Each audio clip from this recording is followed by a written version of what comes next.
Welcome, everyone, to this week's episode of Reanimated. This is episode 93. I am H.A. Conrad, as always, with my intrepid co-host, Stuart Tiffin. Hello, Stuart. Hello, HA. Thank you for having me on your show. Our show. This episode, like all episodes, is brought to you by Squarespace. Build a beautiful. It's the all-in-one platform that makes it easy to create your own website. If you have not used Squarespace, do it. We can give you an offer code, zombie, not case sensitive. You throw that in there, your first time buyer, you get 10% off. So that's pretty cool. And thank you, as always, Squarespace, for your support. So what are we talking about this week, Stuart? So we have decided to launch back into The Walking Dead Season 4 for our kind of ongoing, taking forever review of The Walking Dead from start to finish. Yes.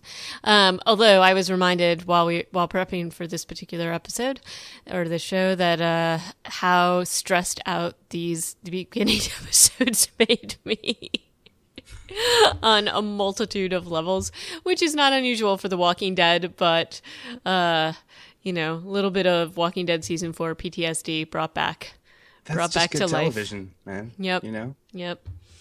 But before we get to that, do you want to chat a little bit about a couple of news items / zombie film items? Yeah, that kind I of guess thing? they're all film related this time around, but Yep. well, except for Lady wakes up with monkeys in her. Oh no, she doesn't wake up, does she? She That was does another not. story. I was getting these mixed up in my head. There was a story like 2 days ago of With a the woman cats?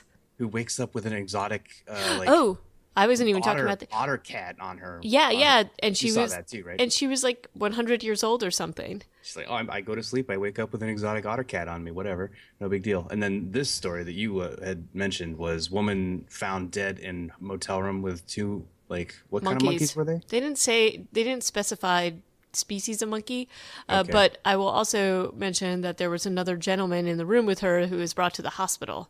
So I'm telling Okay. you, 28 days later, here we come. And both these stories out of Florida, of course. Of course. I mean, where else would this happen? You know, Wyoming? I don't think so.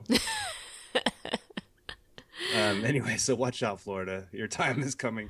If Florida has its own doomsday clock. It's constantly 11:59 and 59 seconds. ticking away. Yeah, so movies. Yes. I came across Pride, Prejudice, and Zombies. I feel like is the big news because that's coming out on February 5th, right? So maybe Yeah. we should start there. Well, I don't want to get into too many spoilers. I think everybody who's into this kind of thing has seen this. I actually am a Jane Austen fan, and I think we chatted a little bit about this before, but basically the person who did this really, like, if the author who did this decided that he was going to actually imitate the style of writing, I would have had more respect for it, but it really isn't that. It's pretty horrible, pulpy writing, which may be the intention. But makes for good films. I mean, anybody who's seen Abe Lincoln, Vampire Hunter, and that kind of thing, it's along those lines. That said, the trailers have looked a little bit humorous. It's got some interesting people in it. And then Lena, is it Headey or Hetty? Yeah, I'd call her Hetty. Hetty, from, such things as Sarah Connor Chronicles and, of course, Game of Thrones. She is featured in this quite prominently. And so, honestly, I'm going to go see it. And it looks okay, at least in movie form. So hopefully it does a little bit better than the book in my esteem. Yeah. Okay. How are you feeling about it? I have no expectations whatsoever. I think that's probably the best way to go into I this agree. for me, since I'm not a fan of the genre. I'm not necessarily a fan of co-opting and this blending of stuff either, necessarily. So I'm going to just Whole judgment. hold off on all expectations of the film. If it makes me laugh or makes me cringe in a good way, then I will assume it's a success.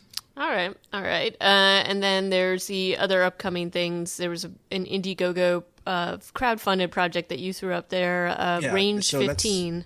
Range 15 is interesting to me because it is, well, kind of like not Black, what was that? Navy SEALs versus zombies. Right. It was like Black Hawk Down versus zombies. No, Navy SEALs versus zombies. Now that I'd like to see. Yeah. Range 15 appears to have been initiated and funded and acted in and maybe written and directed by veterans. Right, And and there are a lot of veterans in there. I think even in the trailer they have Medal of Honor winners that are yeah, featured, right? Dakota Meyer and one other guy at least are Medal of Honor winners who are going to be in this film, which is kind of insane, Yep. but not unprecedented because I'm pretty sure that happened a lot after World War II with what's his name? Well, Sergeant York, right? Wasn't that starring a Medal of Honor winner? Yes. I forget his name though. Anyway, yeah, so not unprecedented, but it look this is not quite in the same vein as a Sergeant York style film. This is going to be a slapstick zombie comedy, and they've got a few Hollywood names attached to the project. Jerry from Parks and Rec is going to be in it, Right. and a few others, and I'm not remembering, but it looks pretty funny and It pretty kind interesting. of did it not to me it looked a little like Hot Shots with zombies. Like that was the feel of the Yeah. trailer anyway. Maybe that's what they're going for. Yeah, there isn't actually a theatrical trailer. We saw like a making of trailer, Right. but you know, I think they only raised $1 million or so for this film, so it's going to be on a shoestring unless they got a lot of private money, or you know, like publisher money after the fact. But we'll see. We'll see what it looks like. I don't have any kind of idea of when it's coming out, but I think they were talking about May 2016 for the Indiegogo at least, which. Well, I would have thought there would be more promotional stuff out already if that was the case. But we'll keep it. It's on our radar. We'll keep an eye out for this Range 15. Right. And then one of the things that we both really enjoyed, The Girl with All the Gifts. We've talked a little bit about the film that is supposedly coming out this year, directed by Colin McCarthy, but the name has changed to She Who Brings Gifts. So I'm really excited to actually see this. So stay tuned. I was on their Wikipedia page for that earlier, and there's actually kind of a big spoiler as far as the plot goes, especially if you've read the book. I guess if you've read the book, you have expectations. And the author, what was his name? Mr. Carey, M.R. Carey? Yep. He talks about some of the elements and story decisions that they made for the film that are going to diverge from the book, which I thought was kind of interesting. That I'm probably not going to mention at this point. But as far as point of view and some story elements that are not going to be in the movie that were in the book, which I thought was quite interesting and maybe unnecessary to know going into it. All right. Well, we shall see, but I will still I'm curious to see. And I mean, as we said, it's got some good actors in it, and the one who everybody keeps talking about, of course, is Glenn Close, and she plays Dr. Caldwell, and I think that is a very good casting. So we shall see. What else do we have? Well, one film that probably came out the same exact weekend as Scout's Guide to the Zombie Apocalypse, which I think is crazy because they're identical, Right. sort of. I mean, they're not completely, but it's another slapstick comedy with zombies. This one though has a lot better cameos. Right. And that is Freaks of Nature. Yeah.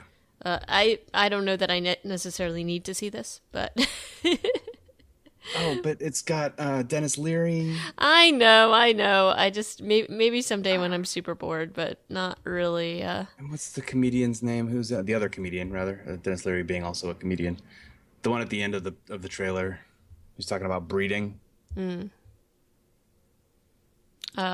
Oswalt, Patton Oswalt. I mean, and he's amazing. he's solid gold. Yep, adore. Yeah, he single-handedly made Marvel's Agents of S.H.I.E.L.D. like Better. my favorite TV show. Yeah, he's amazing. But yeah, okay. Well, maybe we should watch this then, I guess. Okay. Well, you don't have to watch another comedy zombie movie for a while, though, AJ. Don't worry about it. We've No, done too many. no, we can do it, but just not immediately. That's all. And then another one that I also don't have a release date for was Patient Zero. What's most This is interesting supposed to about be. this- This is September 2016. So got a Right. little ways to go with this. Ways to go, but the cast list, and I'm sure that you're just freaking out because there's a former Doctor Who in there, right? Well, yeah, he's all over the place with these zombie films because he's in Pride and Prejudice and Zombies, and we were talking about Matt Smith, of course. And then Natalie Dormer is also in this, as well as Stanley Tucci. Stanley Tucci, who's a fantastic actor, so I'll be happy to see him in it. Yep. Don't even know what it. I mean, it's kind of a weird premise, though. It's the synopsis is guy learns how to speak zombie and goes to find patient zero to create a cure. Right. Which, honestly, not super loving that premise, but Well, you got to have a mission, I suppose. I guess so.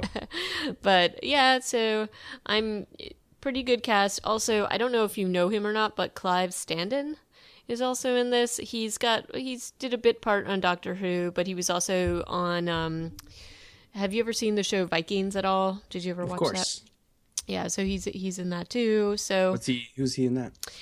he is the Rolo. Oh yeah, he's great in that show. Yeah, like he's really, really good. And he's been in a few other things, but those are the two things I know him from. I've been expecting to see more people from Vikings showing up in other stuff. Yeah. Because that show is just fantastic. Right. So yeah, lots of things to look forward to. Very excited to review some of these with you. But I think we are at the point where we should start discussing the season 4 of Walking Dead. Yeah, cool. Do you mind if I quickly do a prologue to our review? Only Of if the you first do two it in a episodes? really, really cool voice. I don't have one of those. Oh, come on. Okay, guys. So at the end of season 3, I just wanted to remind us of where we were emotionally at the end of season 3. All right, you can remind Because our emotions. Go for it. It's been a while, right? Yeah, no, you're right. But here's my takeaway from the end of season 3. We have Andrea and Milton in the torture room. Yep. And that goes badly for both of them. And we've got a big fight at the prison, a big assault on the prison that gets kicked back, basically, because they hide in the tombs, right, and ambush the Woodbury people who aren't ready for a big fight, and they run away, and the governor's very mad, and then he kills them all. Our heroes go to Woodbury and find Andrea and recruit Tyrese and Sasha. And then bring all of the leftover Woodbury, like the too old, too sick, too young people, back to the prison. And just in those elements, I feel like is the most hopeful, optimistic ending of a season of The Walking Dead. True. And so that really informs this first episode of season 4. It does. And the beginning of this does start out on that note. I mean, we see signs of domestication in terms of them having settled into the prison area. They're in relative safety. They're building, they've built structures. They have crops. They have pigs. It's they still have walkers too, but they're kind of outside the periphery. It seems semi idyllic. As much as you can get, yeah. Right, but I mean, it's very much. It's a normal life. It's a very different feeling than we had during the whole last few seasons. So we have a settling down, and there's definitely a community of people here who are building to keep this together. There's rules, there's people discussing those rules, there's people breaking those rules. There's kids. And so I think that this is probably the most initially hopeful beginning that we see for the Walking Dead series yet. But that said, of course, this goes downhill relatively quickly. Rick, who we knew was having a lot of problems in the last season and questioning his mental health and all that kind of thing, at least in the beginning of this he seems very nervous. He almost seems nervous, like he's going to fall back into that. Like he's a little meditative, but there's definitely a level of stress and anxiety going on with him. It's like he's overcorrecting, right? Honestly, right? And he doesn't seem that comfortable with it either. Like nobody's comfortable with him doing what he's doing. Nope. It's like a lot of people tiptoeing around him because maybe they still think he's nuts or who knows what. But yeah. We should also say that this was directed by Greg Nicotero, written by Scott Gimple, two of the biggest players on this show to this day, and started out with 16 million viewers, which is pretty giant numbers. Right. And we still got some cleanup from the last season as well, because Michonne's out there basically trying to find the governor. That's been her goal. She's not really, it doesn't seem like she's ready to settle down necessarily. This is going to be her thing. She doesn't really seem into the domestication, so to Well, speak. yeah, there's a weird exchange where Right, Rick's like, "Are you gonna stay the night?" And she's like, "Maybe, I don't know, or right, whatever." And it doesn't seem like she's actually going to. right. So she doesn't even come back. I don't even know why she came back at all, other than just say, "I haven't found him yet." And I don't know. What do you think about riding a horse around zombie apocalypse Georgia? Um, I I don't think that's necessarily a safe thing.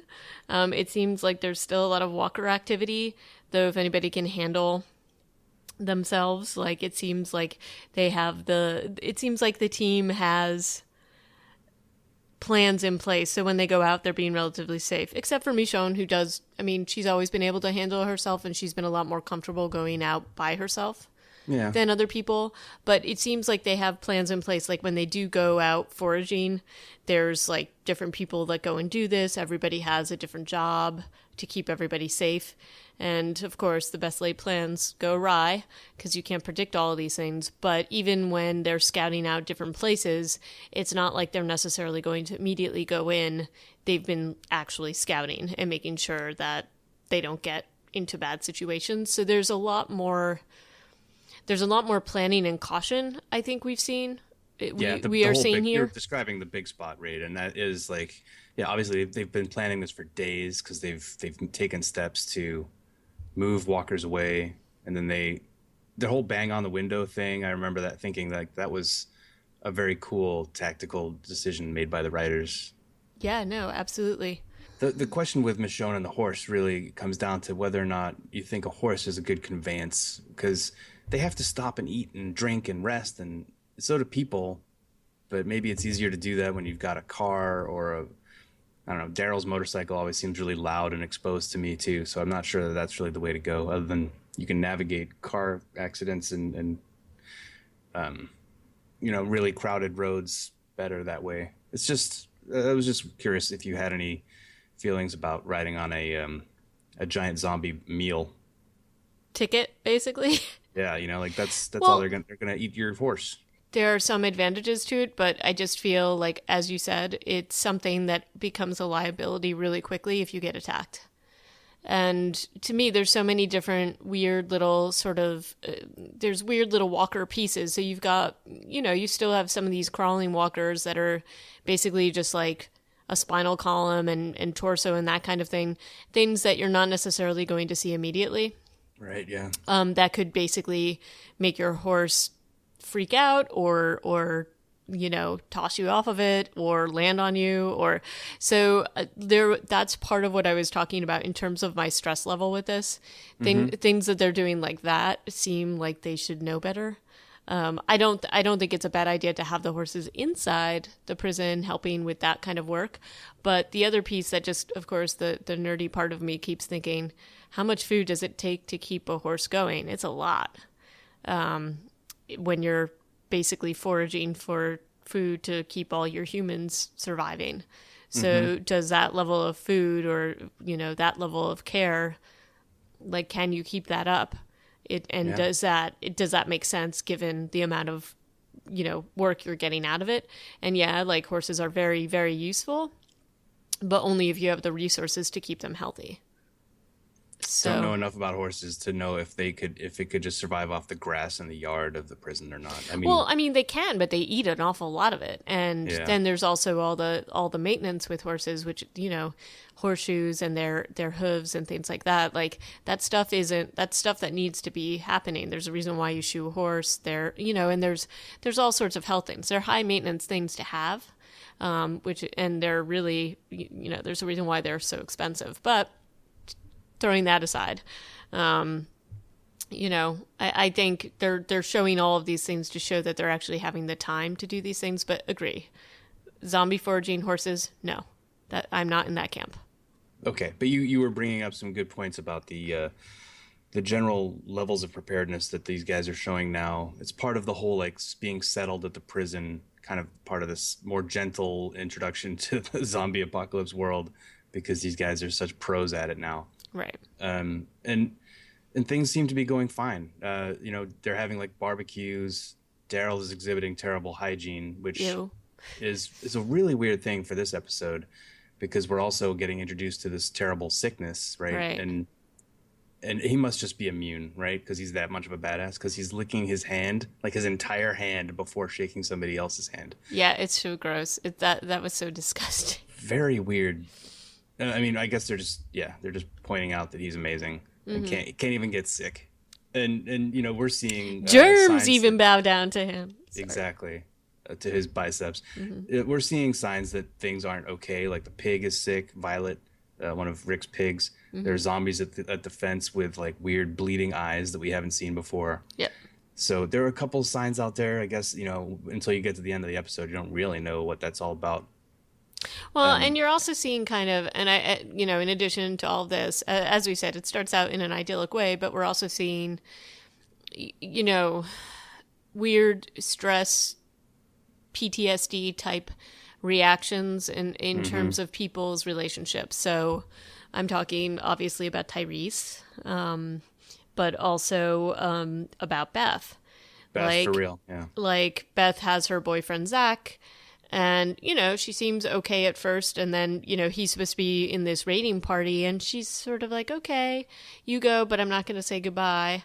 And she's just very nonchalant about it. And, some could say this is a healthier way of thinking about it. But she seems just a tad too zen about the idea that people are going to die and be taken from her life. So...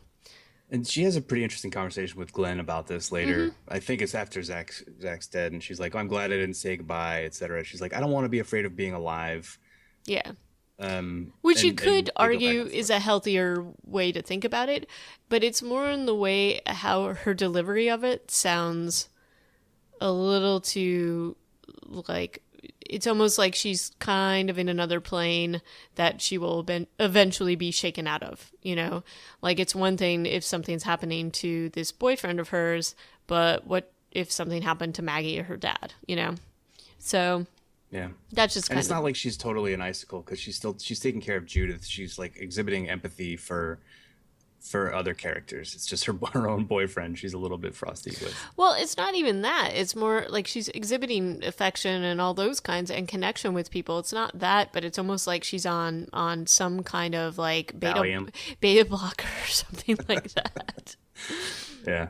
The way he goes out, Zach, in the Big Spot raid, is unfortunate too because, and also a little bit hard to believe because the zombie basically bites through his jeans. Yeah. And that's really difficult to cut denim. Like denim, the reason why jeans are so popular is not because they look cool. It's because they're really hardy and they've been useful for like work clothes for a long fucking time. Right. And then like some rotting human teeth can bite right through denim. I don't know. Yeah. I that bothered me a bit because it did happen really, really fast. And plus, these are like the way these particular walkers are falling through the roof. They've been up there a really long time.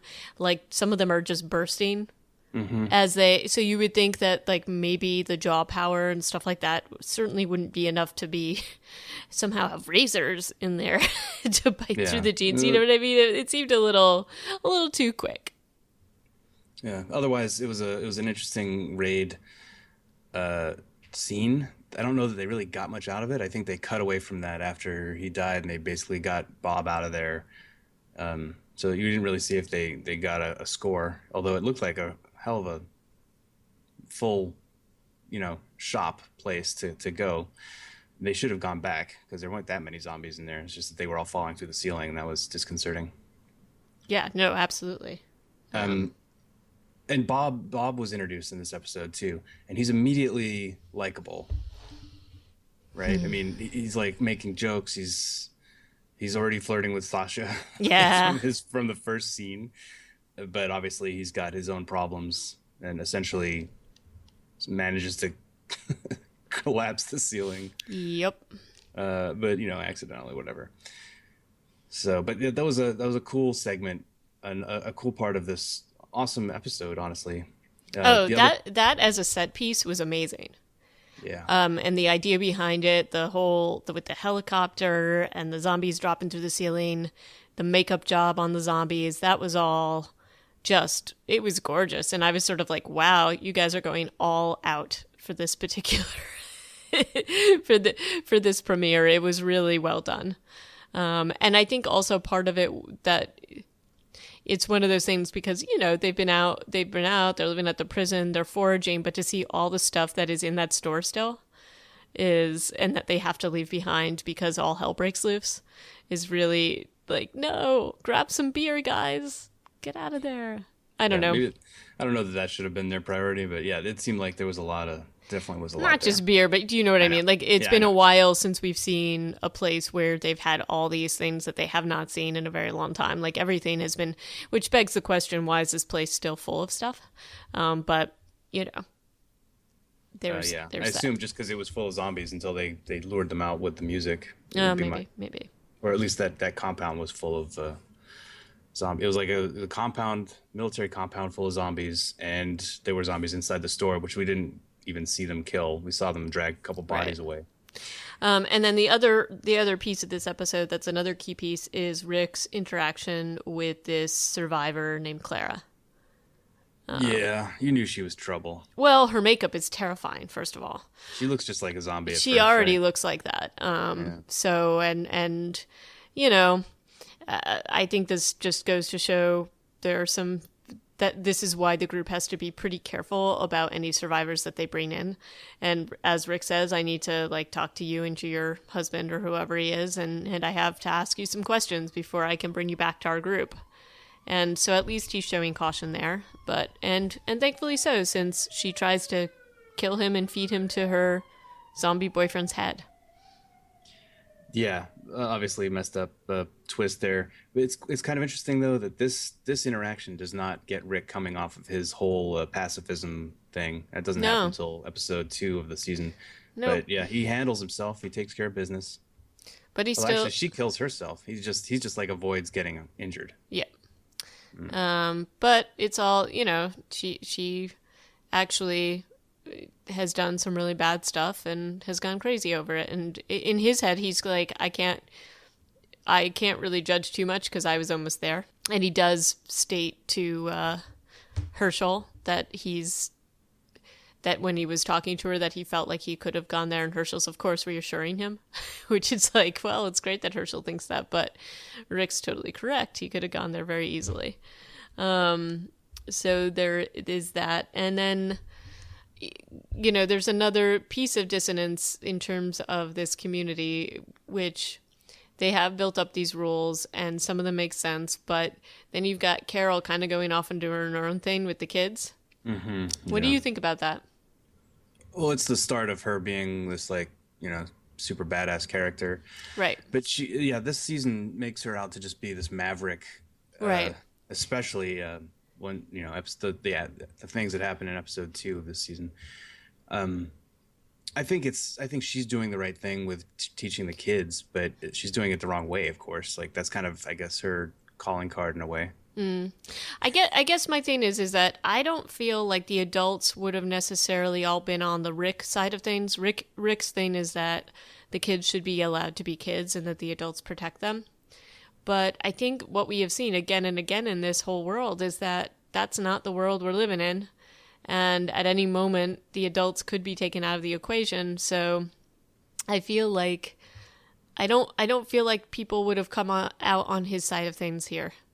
This is a callback to the season finale of season 3 when Carl kills that teenager from Woodbury, who isn't surrendering fast enough. I mean, you and I think, both agreed maybe they just didn't shoot the scene the way they wanted it to, but that kid didn't look like he wasn't a threat. Right. To me, he was told to drop his gun. He didn't drop it for several heartbeats, and so he got shot. Right. But Carl was completely unapologetic about it, and I think that he's trying. So Rick's thing, and maybe this could have transferred to other parents, is like, my son is turning into a sociopath, and we have to maintain some semblance of civilization for the children's sake. Yeah, maybe, but I just feel like because things change so quickly, and maybe this is part of the I don't want to say the reticence that they're showing because they now have the safety of the prison, and maybe it is partially to do with that. But you can see very quickly that anything outside of the prison, and even somewhat very close to the prison, because the walkers keep coming up to the fence and trying to break in, there isn't a complete sense of security. It's not like they're in the prison and never seen walkers there outside. Do you know what I mean? Like Yeah, it's not like Alexandria. Right. Like, I could understand if it was more like Alexandria and they're kind of like lulled into this sense of false security, but that's not what's going on here. So, in any case, Carol is pretending to read stories and is in actuality teaching hand-to-hand walker combat and lessons, and so there's that going on. But the very obviously the huge finale to the premiere. Fantastic finale. Which is a fantastic finale. But I have to question a couple things about it. Okay. But it's related to Patrick, who is this sort of nerdy kid who's all hero worshipy of Daryl, and friends with Carl, friends with the other kids. He seems like a good kid. And so he's shown some signs of being sick, and this is the thing that I am not fully grasping, and maybe it's just that they're not used to something moving this quickly. But to me, if anybody's showing signs of being sick in a close quarters like this, I feel like quarantine is something you would be already used to at this point. Am I wrong? Yeah, probably right. Yeah, and they do have a doctor in their community now, right. So this sort of thing probably would have been more established, like you're saying. Yeah, like, because Patrick is clearly feeling bad, and not just sort of like, I'm tired or whatever. He looks kind of feverish and whatever, and of course they're not seeing him yet with him bleeding out of his eyes or his mouth, which is what eventually happens. But whatever he has moves really quickly. But he has talked about the symptoms, although perhaps when he's talking about them with Carol, she thinks maybe he's just squeamish about the subject matter because they're talking about killing walkers. I don't know. Yeah, I think that's exactly the case. But in any case, I thought that this scene, so Patrick goes and is feeling pretty crappy, and as one does, you go and take a shower. And he dies in the shower and reanimates pretty quickly. But I guess the only other issue I have with this, and I think it's a well done scene, and I think it does show how secure they feel in the prison, is that you see him walking into one of the sleeping areas and all the cell doors are open. I feel like a lot more people would be more keyed into the sound of walker movement and noises, right? Like, so it's so loud for the audience because I don't know if that's just a production thing. Like they want to have the weird zombie breathing and coughing and snorting stuff, and we're so obviously keyed into it. Maybe that's like creative license and it's not actually that loud. Why would he be that loud? Well, right. So I just feel like even while sleeping, or even, and maybe that's like, so he goes and he basically starts an outbreak within a prison block because all the people are sleeping and nobody apparently hears it. It just feels like the alarm would have been sounded a lot earlier, but maybe I'm misinterpreting how much time is taking place. No, I mean, it's dark when he goes into his first cell. It's light when he leaves that cell to attack the next person. Yeah. So he's been in there for it feels like hours, or at least. Because that's also the end of the episode called 30 Days Without an Accident. Right. And the beginning of the episode called Infected, which is the second episode of the season, it starts with that essentially. Well, actually, really, it starts with one of my less favorite things about this season: someone feeding rats to zombies from inside the prison wire. Yeah. Not really a huge fan of this theme. I feel like we just did this in season 3. Yep. With the internal sabotage guy. It's like this exact thing in the prison has been already kind of happening. Oh, I thought I was talking about like the governor with Penny and that sort of whole feeling. Like, I feel like that's the same idea, but no. Well, I'm more referring to Michael. I think his name was one of the prisoner who was turning on sirens and stuff. It's like, we've already been here, and this rats getting fed thing doesn't really get resolved until season 5. Right. And so, I'm on your team here because I just felt the same way, and I had forgotten or maybe blocked out this particular road that they go down, and then I remembered when I saw this how much I hated it and wish they hadn't decided to do this again. So, I guess when you combine the rats thing where you don't see who's doing it with the end of this second episode with the bodies that Tyrese finds, maybe like now you're gonna be like, oh, what's going on? There's stuff going on inside the prison that right. nobody understands. So okay, maybe that's why they have to do it to like make it even more mysterious. Why these things are happening inside their safe space. But it kind of just goes to tell you that you can't trust your own community. Essentially, Right. I guess is the Right. idea. But yeah, so that's a quick like cold open, then the credits, and then we have zombie eating essentially. Actually, that's not. I was wrong. Like the what's his name? Patrick turns in the shower. That's the end of the episode. Then the beginning of Infected is when he's walking around You're breathing right. really loudly and goes into the cell and starts eating that guy. Right. But it is dark when he goes in there, and it's light when somebody else coughs in the cell block, and he leaves to go eat them. Yep. And the other guy reanimates. Yep. Everybody's reanimating super fast, like you said. Right. Right. And so it's happening really fast, but I just feel like if this many are reanimating and they're going to be a lot louder, I just felt like this wouldn't have gotten to the point that it did so quickly. Because you're talking about a group of survivors, but again, I guess we are talking about a group of survivors from Alexandria, and a lot of them have not been fighting. I guess I'm assuming that they've all been trained to fight, but perhaps that's not the case. Because even when all hell breaks loose, it's still Daryl and Rick and their team coming in to save the day, and Glenn. Like, I'm not really seeing any other players assisting them with this, right? Yeah. Like, Well, maybe there's that would be really there That's, and that Carol. might just be screenwriting. Like it's too difficult to suddenly have a bunch of other people being badasses. You have to have your core people being badasses. I guess, but if you have a community this large, you would imagine that there's going to be a few more people, and you're just not seeing that here. But again, Yeah. you're right. It could just be a way to keep things a little bit more clean. It's pretty chaotic though when they go in that Yeah. cell block. Like, people are running away. How many zombies are there? There's like 10. It's Yeah, there's a insane lot how of them. fast this has happened. Yeah. And then of course, finally, when everything calms down, Herschel and Rick and Glenn are all talking about, and the doctor, are all talking about basically swine flu and the fact that it may be coming from birds or whatever, and that's why it's moving so quickly. And they also bring up the walkers from the fences. So, and this, I mean, I would imagine that if you are in a community like this is a terrifying thought, because now people have to be quarantined. These are all people you know. You know what I mean? Like you've got this is your community, and it's under attack, and you don't really have any way to battle it, especially if something is as fast moving as this. And the Yeah. realization that Patrick died so quickly and was able to cause this much of an outbreak so quickly is causing me to sweat bullets a little bit. Yeah, and there's another guy who had died overnight, but who had locked himself in his cell because he was a sleepwalker, which I thought was a nice Yeah, that was a good narrative thing. touch.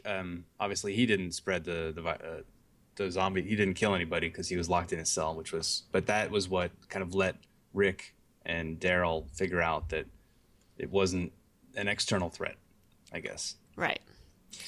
Yeah. So, pretty cool introductory, scene. Honestly, anytime you've got a giant fight, Right. that's cool. Rick is still kind of doing things without a weapon. Like he runs in there, somebody hands him a shotgun, and he hands it to somebody else right Yep. away. Yep.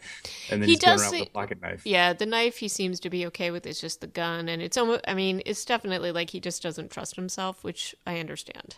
But it's like, dude, you got to get over it. The other thing that just Tyrese's weird thing is kind of like how he just doesn't want to do it is concerning. It's like pacifism thing. Yeah, it's super stressful to deal with. But, eventually we know that things change. So, and then what is the other thing? So Lizzie's and Mika's dad gets bit. And that's kind of a cool reveal too, because it's like he's bit on his arm, and so Carol's like, "We're gonna have to take off your arm." And then in the process of getting ready to do that, she's like, "Oh, you've also been bitten on the back of your head. You're totally screwed." Right. So they have to do, and this is a really tough scene. Like you have to do a say goodbye to your dad, little girls, and And it's pretty weird because Carol's about to let Lizzie stab her dad in the head because Lizzie says it should be us, which is no, I'm pretty sure you can not do this when you're 9 years old. Well, right. That's sort of what I was thinking. And also, I have to say, this is another, again, when I say the things stress me out, they stress me out because I just feel like people should know better. And yeah, I know Carol. I know what they're trying to do with Carol, and we all know what she does later and how they sort of tweak her in terms of like the way she's like not necessarily thinking in line with what normal people would think. But these are little kids. It's not like even like they're teenagers. Yeah. So the thing that stressed me out is that first of all that they're waiting so damn long because as we've seen they've been turning really really quickly and reanimating quickly. So when the kid's like walking up to him, I'm just like He's tied down. He's got like a sheet or something. I Yeah, know, no, I but know. still it's just like She's a kid. Yeah. she's a kid, and then there's the whole thing where Carol has to take care of business.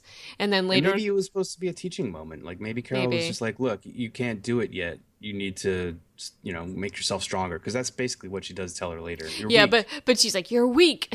I know And- she's got terrible bedside / teacher manner, right? right. But then I don't know if I'm sure you caught it, but when she's stabbing him in the head, she says, "Lizzie, look at the flowers." Because Yeah, there's flowers yeah. in the song.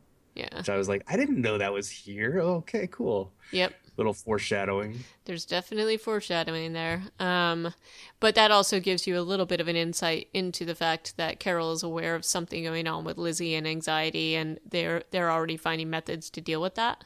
She's so off base Yeah, about. she's yeah, I mean, everybody is. I guess nobody knows except for Mika. right.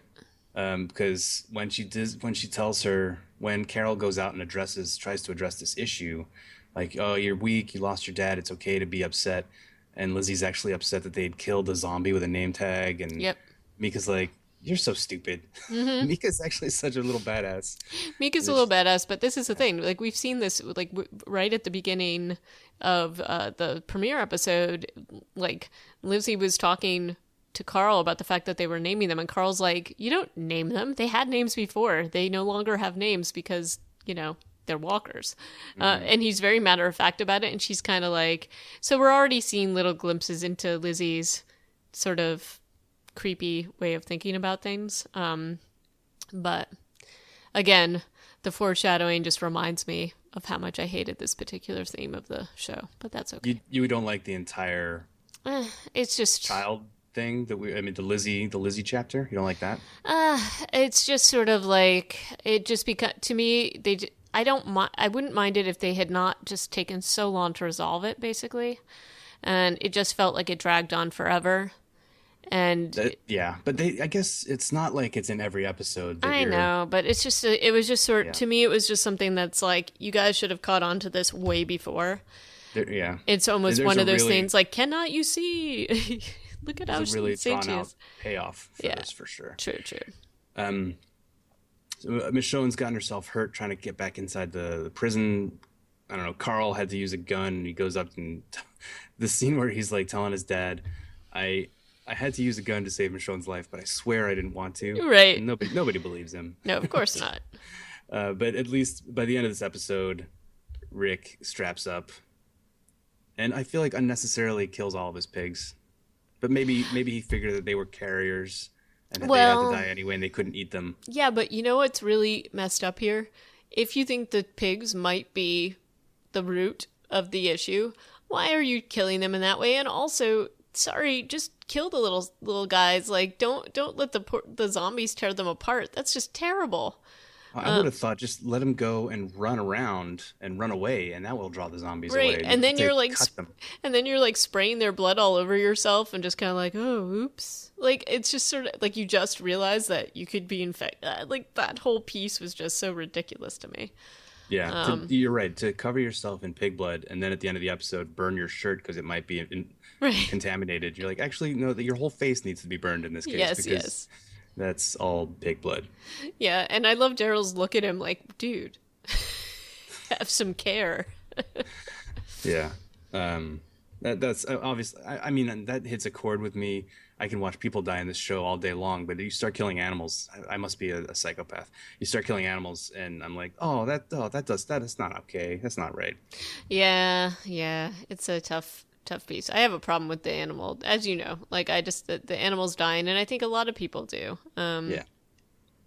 But the other piece that's very hard about that, and probably is hard for Rick too, is that this is sort of him killing the domestic bliss that they've now found themselves in, because that's kind of what the pigs were, was like a symbol of the fact that they could actually keep animals, that they were doing like a civilization, and now they just have to kill them off. Yeah, that, and he has to bring out the toolbox, which is full of guns. Yep. Which is another weird, like, Totally piece of weird symbolism. It's like, okay, it's time to put on our tools. Yep. But anyway, I very much enjoyed these 2 episodes when they came out. I enjoyed them, again, rewatching them, even though they stressed me out. And I'm super psyched to watch the rest of the season now, or rewatch it, rather. Yeah, this is a great way to start out. Both of these episodes got 100% on Rotten Tomatoes, so very popular. The second one was written by Angela Kang, and directed by Guy Ferland, with 13.95 million viewers. Mm-hmm. And also, at the very end of this episode, Tyrese does find Karen and some other guy, David, from Tacoma, or from Decatur. Yep. Burned up, crispy, and blood smeared everywhere. Like, whoever did this, Carol, did the worst job of covering their tracks. And there was really no covering of tracks, really. No, I have a lot of questions about, like, I said earlier that she's doing the right thing, but in the wrong way. In this case, I don't really agree with what she did or how she did it, because unless they were way further along in the sickness than we knew, it was stupid of her to do it this way. Well, I think that this is their way of showing that she is jumping to conclusions, and maybe they are the right conclusions, but just a little far ahead of what you're supposed to do. Like, she's preemptively trying, I understand why she's doing it. She's preemptively trying to keep them safe by doing this. It's like a preemptive strike against this illness. And she was I think some of this may have been an overreaction to Patrick's death because she didn't catch it, and maybe there's some guilt there. But she does seem a little like that in the council meeting, right? Sure. And I mean, so maybe that's what it is, but it's still like, unless these guys were like at death's door already and she's seeing them, like, their eyes bleeding out, which we don't have any evidence of, this just seems to be a little off the deep end. And of course, we're jumping ahead, I don't know how many episodes, by revealing this. This is something the show doesn't want it doesn't want us to know. I mean, I think they want, as you said, I think they want you to connect the rats with this. And if you've read the graphic novels, I thought that they were going down a different path with this, with, some of what they did with, like, an inside saboteur, but it's actually somebody who has a very screwed up mental history. There's a reason why he's in the prison, and you don't necessarily realize what it is, and he's doing some pretty awful things. That's not actually... He kill all of Tyrese's children in the book? Not only does he kill them, but he, like, rapes them. Like, it's a really horrific it's thing. Super messed up. But so I was a little, admittedly, because that was... Like, I think it was, like, super dark. I understand what they were doing in the graphic novel, but I was actually a little worried that they were going to do this because, anything to do, like, with the children, I was just like, no, don't go down that path. And then they took another way with it, so. Yeah, I don't think that would have flown with AMC. No, probably not. No problem with kids with guns, but if you cut them up into pieces, no. But yeah, I guess that's the first 2 episodes, and we give them 2 definitely desiccated thumbs up from Reanimated. Agreed. And I have to say that the makeup, understandably so, but I felt like the makeup on the walkers looked so good, and as well as the makeup on the crazy lady in the woods. I just thought that was really well done. But yeah, that's about it. So looking forward to the next couple episodes, but I think we agreed that our next review is going to take place on Valentine's Day, and it's going to be Pride, Prejudice, and Zombies. Yeah, that's actually Valentine's Day is the next day that the season 6 is going to come back too. So got lots of good things going on. Big zombie day for you and me. I don't know that our episode's going to be out there. I will do my best. Yeah, I'll do my best too. So we will do Pride, Prejudice, and Zombies next, and then we'll do episodes 3 and 4 of season 4 of The Walking Dead as soon as we can after that. Awesome. All right. Well, until next time, if you'd like to weigh in on the first two episodes of season 4 or talk about any of the upcoming zombie goodness, send us a tweet at Reanimated PCast on the Twitters, or shoot us a message on reanimatedpodcast.com. Or you can email us at reanimatedpodcast@gmail.com. Hey, and you know what? You can also leave us a review on iTunes. That would be super helpful, and we would much appreciate it. Yes, as long as it's a 5-star review. We'll also take 4 or 3.5. That too. All right. Until next time. Ciao. Goodbye. Thanks.